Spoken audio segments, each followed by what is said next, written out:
This channel does not promote any violent, harmful, or illegal activities. All content provided by this channel is meant for an educational purpose only. কাঁথিতে দলীয় সভায় বক্তব্য রাখছেন শুভেন্দু অধিকারী, সরাসরি নজর রাখবো।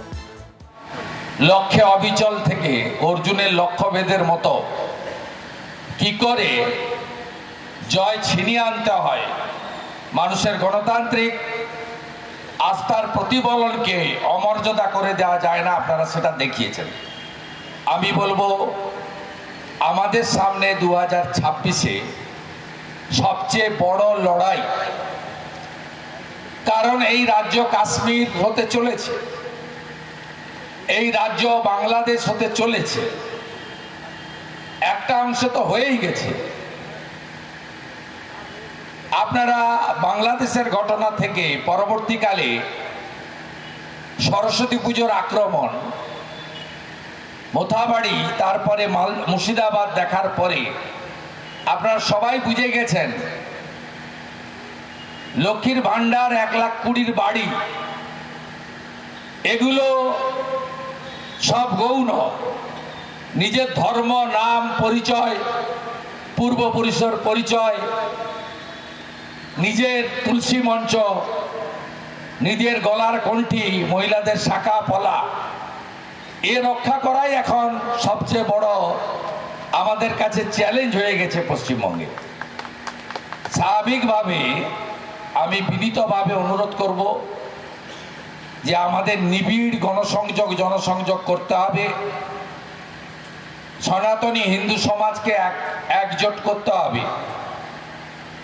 যে হিন্দুরা ভুল করেও অন্যদিকে ভোট দিচ্ছেন, তাদেরকে বোঝাতে হবে, তাদেরকে আফগানিস্তান, পাকিস্তান থেকে শুরু করে সম্প্রতি মুর্শিদাবাদ, এই ইতিহাস তাদের কাছে তুলে ধরতে হবে। পাকিস্তানের সবচেয়ে বড় শহরগুলোর অর্থনীতি, সম্পদ, শিক্ষা সব কাদের হাতে ছিল? হিন্দুদের হাতে, শিখদের হাতে, পার্সিদের হাতে আছে? একটাও নেই। এই 3 তলা পাকা বাড়ি, ব্যাংকের লকার নিয়ে সোনা রাখা, গোছা গোছা ক্যাশ সার্টিফিকেট কেনা, এর আলটিমেট রেজাল্ট কি? আলটিমেট রেজাল্ট হচ্ছে আপনি বাড়ি বানাবেন, ওরা এসে ভোগ করবে। তাই হচ্ছে তো বাংলাদেশে। মুর্শিদাবাদের লড়াই কোনো দাঙ্গা নয়, সাম্প্রদায়িক লড়াই নয়। হিন্দু শূন্য করো, কমপ্লিট হিন্দু শূন্য করো। মমতা ব্যানার্জি করিয়েছে। আপনি ভাবতে পারেন কোন রাজ্যে বসবাস করছেন।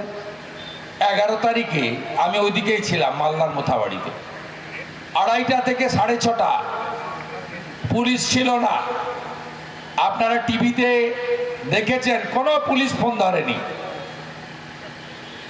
11 তারিখ হলো, 12 তারিখে সকাল 9টা থেকে বিকেল 3টে অবধি পুলিশ নেই, ফাঁকা। ভাবতে পারেন কোন দেশে বসবাস করছেন। ট্যাক্স দিচ্ছেন, নির্বাচিত সরকার আছে, প্রশাসন আছে, সংবিধানের 4টে পিলার, একটা ল মেকার এমপি এমএলএ, একটা bureaucrat BDO DM chief secretary, আর একটা জুডিশিয়ারি নিম্ন কোর্ট থেকে সুপ্রিম কোর্ট, আর একটা মিডিয়া। সংবিধানের কোন পিলার এই আর্ত মানুষকে সেই সময়কালে বাঁচাতে পেরেছে? জম্মু কাশ্মীরের রামবানে ভয়াবহ প্রাকৃতিক দুর্যোগ, প্রবল বর্ষণ ও ভূমিধসে ব্যাপক ক্ষতিগ্রস্ত এলাকা, ভয়াবহ বন্যায় উদ্ধার শতাধিক, প্রশ্নের মুখে পরিকাঠামো। আগামী 24 ঘন্টায় জম্মু কাশ্মীরের বিভিন্ন অংশে বিক্ষিপ্তভাবে হালকা থেকে মাঝারি বৃষ্টিপাতের পূর্বাভাস রয়েছে। রামবান, ডোডা, কিস্তওয়ার ও রিয়াসি জেলায় ভূমিধস এবং আকস্মিক বন্যার সম্ভাবনা রয়েছে।